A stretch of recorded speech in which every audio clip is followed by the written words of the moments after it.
Standard 7. Subject General Science. Chapter number 9. Heat. Part number 3. Types of heat transfer.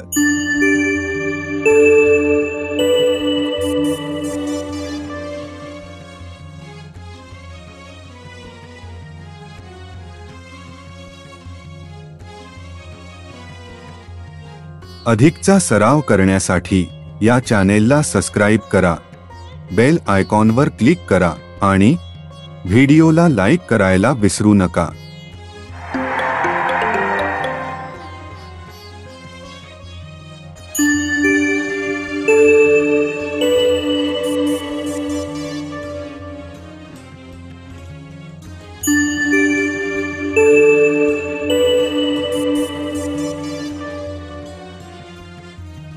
Types of heat transfer or modes of heat transfer. उष्णता संक्रमणाचे प्रकार किंवा उष्णता संक्रमणाच्या पद्धती.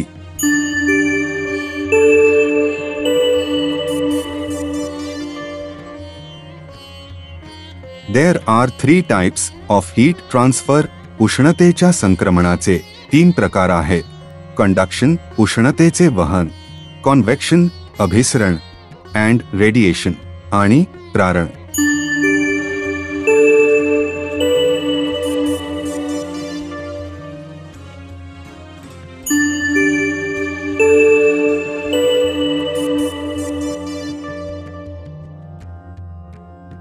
Conduction of heat उष्णतेचे वहन. Transfer of heat from the hot part of an object to the cold part is called conduction of heat. पदार्थाच्या उष्ण भागाकडून थंड भागाकडे होणाऱ्या उष्णतेच्या संक्रमणाला उष्णतेचे वहन असे म्हणतात. Conduction of heat requires a medium. उष्णतेच्या वहनासाठी माध्यमाची आवश्यकता असते. Conduction can occur only in solids. उष्णतेचे वहन फक्त स्थायू पदार्थांमध्येच घडून येते. Heat is transferred through solid in all directions. स्थायू पदार्थांमधून उष्णता सर्व दिशांना संक्रमित होते. एक्झाम्पल्स उदाहरणे. 1. Heating of handle of a pan. 1. तव्याची दांडी गरम होणे. 2. Heating other end of spoon kept in hot milk. 2. गरम दुधात बुडवलेल्या चमच्याचे दुसरे टोकही गरम होणे.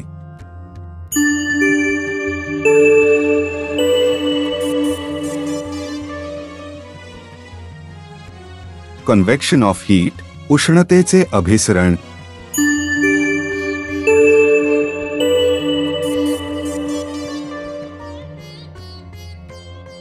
When heat is applied to a liquid, the liquid below the bottom of the pot becomes hot. द्रवपदार्थाला उष्णता दिली जाते तेव्हा भांड्याच्या तळालगतचे द्रव गरम होते. The density of the underlying liquid is decreases. तळालगतच्या द्रवपदार्थाची घनता कमी होते. This liquid moves to the top of the pot. आणि हा द्रवपदार्थ भांड्याच्या वरील भागाकडे जातो. Cooler material in the upper part takes its place. वरच्या भागातील थंड पदार्थ त्याची जागा घेतो. The process of heat transfer by means of convection currents is called convection of heat. प्रवाहाद्वारे होणाऱ्या उष्णतेच्या संक्रमणाला उष्णतेचे अभिसरण असे म्हणतात. Convection of heat requires a medium. उष्णतेच्या अभिसरणासाठी माध्यमाची आवश्यकता असते. Convection can occur in liquids and gases. अभिसरण द्रव व वायुरूप पदार्थांमध्येच होऊ शकते. Heat is transferred only in upward direction. उष्णतेचे अभिसरण फक्त वरच्याच दिशेने होते. That means when a liquid or gas is heated at the upper part, the heat is not transferred to the lower part of the liquid or gas.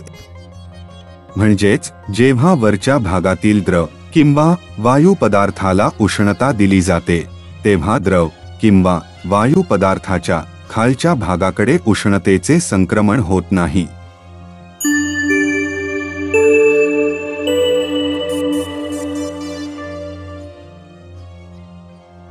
Radiation of heat, उष्णतेचे प्रारण.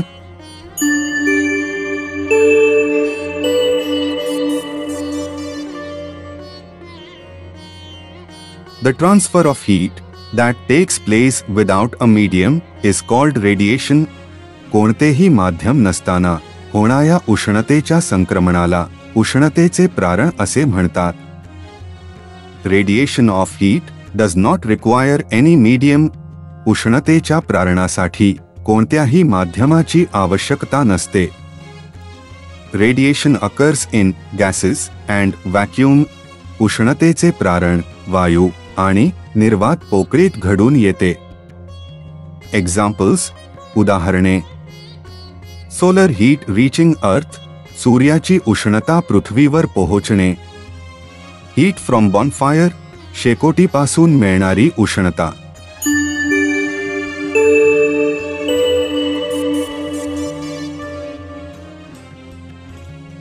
Conductors of heat, उष्णतेचे वाहक.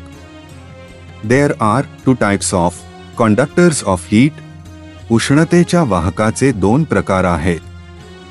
1. Good conductors of heat. एक उष्णतेचे सुवाहक. 2. Bad conductors of heat. दोन उष्णतेचे दुर्वाहक.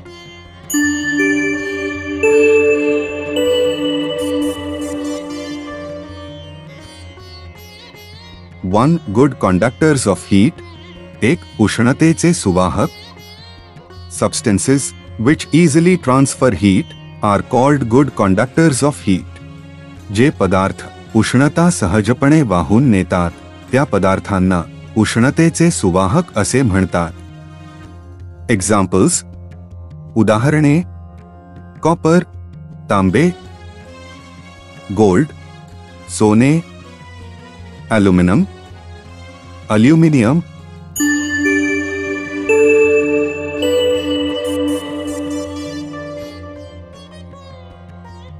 Two bad conductors of heat.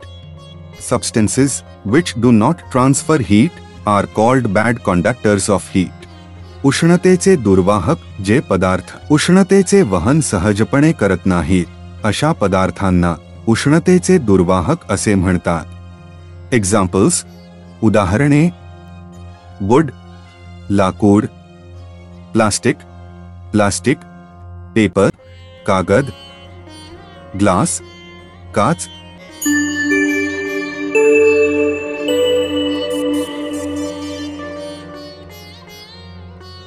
अधिकचा सराव करण्यासाठी या चॅनेलला सबस्क्राइब करा, बेल आयकॉनवर क्लिक करा आणि व्हिडिओला लाईक करायला विसरू नका.